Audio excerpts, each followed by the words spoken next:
The latest Pompey news, updates every day from the Pompey Sound news desk. Ahead of tonight's game, the Yorkshire Post are reporting these comments from their manager, Chris Wilder. Sheffield United are coming up against what Chris Wilder believes is the most connected club in the Championship on Wednesday.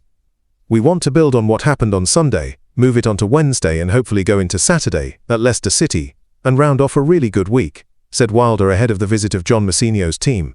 4 points above, showing signs his own side are putting themselves back together ahead of a decisive phase of the season. There's a lot to be done on Wednesday night against a talented manager, a committed team, a together team. I think possibly the most committed, together team in the division. I've looked at their results, looked at their performances, and there might be some negative results in there, but they've been in every game, and we have to make sure that we bring those qualities that we possess to the game on Wednesday.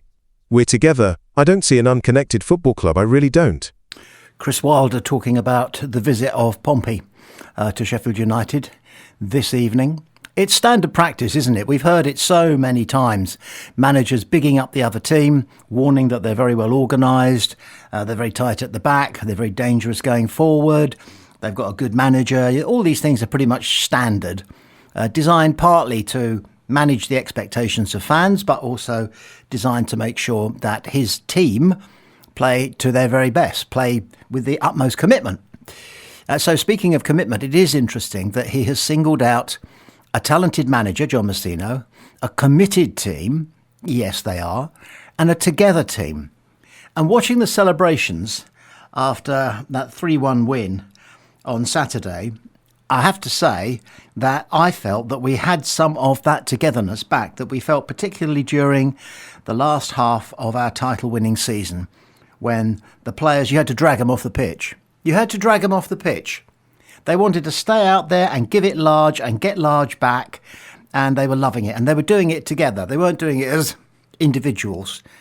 They were doing it as a team. They were standing together, walking round the stadium on the pitch together, and then when they got to the Fratton end, just enjoying being together with each other and with the Fratton end. So yes, we are a together side. Let's hope it counts for as much as Wilder seems to believe it does. He's aspiring for Sheffield United to have the same togetherness. They're an expensive squad. Technically, man for man, they're better than us. But football boils down to a great many things besides that. And the team spirit, the togetherness that John Mousinho has built in the team and is rebuilding rather well, could just turn out to be a key factor. The Sheffield Star newspaper has been telling Blades fans what John Mousinho has been saying in preparation to the build-up to the game tonight, to the Pompey official website.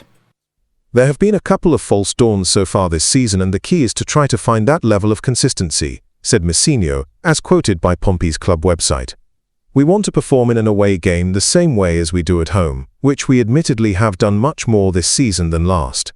It might not be that we're all out on the press for 90 minutes, but when we do sit in, we still have to show intensity and aggression. Sheffield United were outstanding last season and only just missed out on promotion. There's since been a lot of upheaval and didn't quite work out at the start of this season. It's not just as simple as Chris Wilder coming back in and waving a magic wand, although at Hillsborough on Sunday they looked as strong as I've seen them.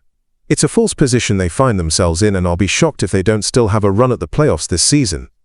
A bold prediction there, and one which will win him a few friends up north. Be shocked if they still don't have a run at the playoffs this season. Well, if it turns out tonight that we're as good as they are, then maybe we can start wondering just how high we can go this season, which would be good, wouldn't it? Interesting that in that piece, he let slip, intentionally, I'm sure, that Pompey don't play the press throughout the game.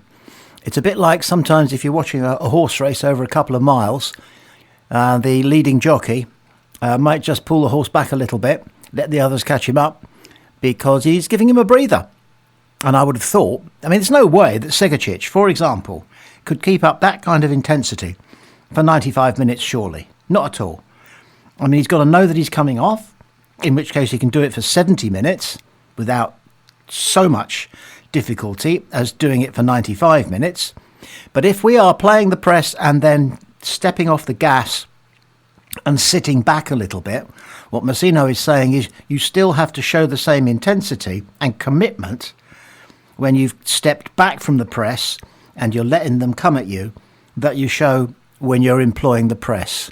So as usual with John Messino, a little interesting tidbit there into the mechanics of the way in which Pompey play under him and the rest of the coaching staff. Up north, the SHEFF United way predicts this as Pompey's danger man. Josh Murphy was simply outstanding last campaign, netting 7 goals and providing 14 assists, a big reason for their 16th placed finish. This season he's got 3 assists in 9 games and one of those came at the weekend. Murphy's performance at the weekend was sensational against the 10 men of Millwall, which isn't always an easy feat. The winger made 3 key passes, 1 big chance, and of course the assist. His volume of crossing is something the Blades will have to be prepared for. He put in 9 crosses with 4 of them being successful, and we all know how suspect United's defence has been from crosses this term. If Murphy does indeed play, he'll likely be starting on the left wing, so he'll be coming up against Sariki, which should be a fascinating watch as it pits an experienced winger against a very promising fullback.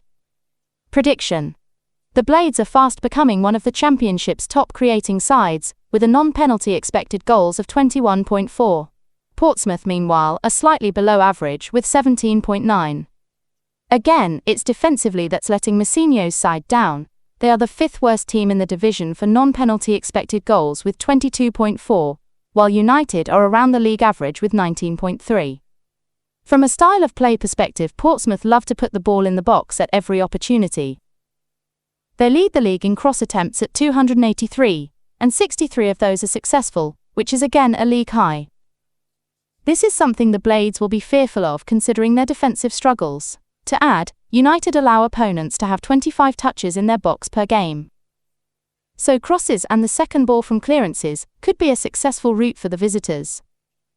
Due to the style of victory the Blades just had on Sunday, and Portsmouth's terrible away record, I am confident in a home win.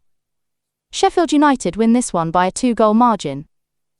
Okay, all these numbers that you get nowadays, and they're not going to go away. In fact, if anything, we're going to get more and more of them. We'll look almost statistic free in a few years' time compared to, compared to where the game is going.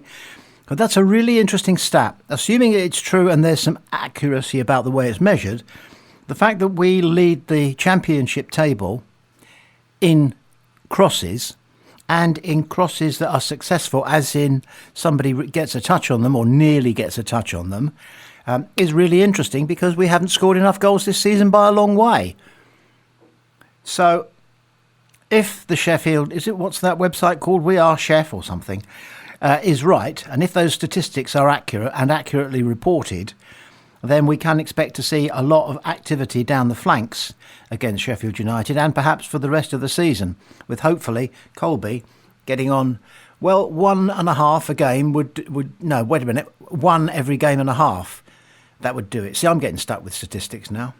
A goal every game and a half, that's what we'd like from Colby.